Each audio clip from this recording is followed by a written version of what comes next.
extrêmement bonne remarque. Séverine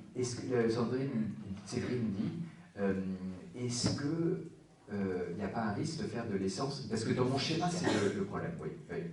Alors du coup, il faut qu'on passe... Je pensais faire un tout petit bout sur la circumcessio, donc la péricorèse trinitaire. Je ne vais pas le faire, parce qu'en plus, ce n'est pas extrêmement fondamental dans la pensée de Thomas. Il le dit parce que... Vous l'avez vu ou pas dans... Non. Deux phrases. Ouais, ça va être la même chose. Je l'ai dit.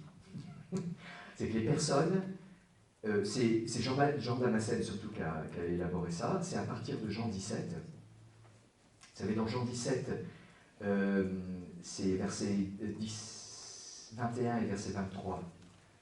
Père, qu'ils soient un comme nous sommes un, comme tu es en moi et moi je suis en toi, que eux soient en nous, comme nous sommes l'un dans l'autre, etc.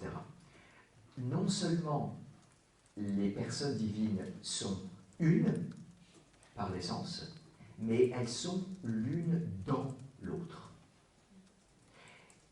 C'est ce qu'on appelle en grec la péricorèse, ce qui veut en gros dire, en fait ça veut dire pas mal de choses. Le mot péricorèse veut dire danser autour. C'est que les personnes, elles dansent à l'intérieur d'elles-mêmes,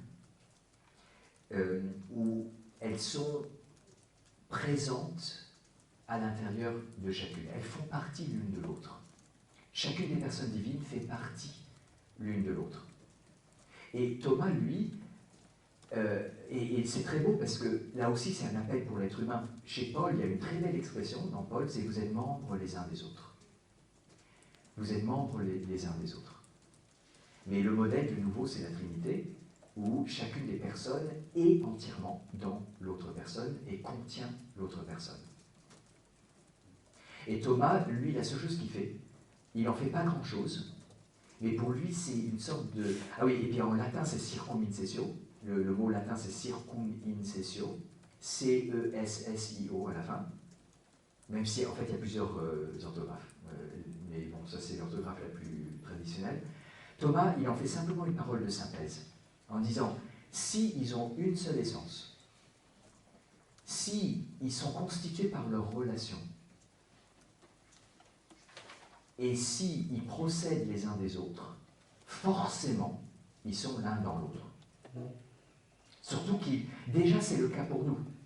Un père et un fils, grâce à leur procession et leur relation, ils sont en partie l'un dans l'autre. Il y a une relation intérieure.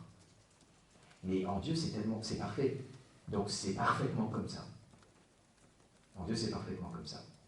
Donc c'est pas vraiment un nouveau concept ou un concept qui apporte un supplément pour Thomas, c'est plutôt une sorte de concept qui fait synthèse de tous les éléments d'unité. Voilà l'unité de la Trinité. Jusqu'à ce que chaque personne soit l'une dans l'autre.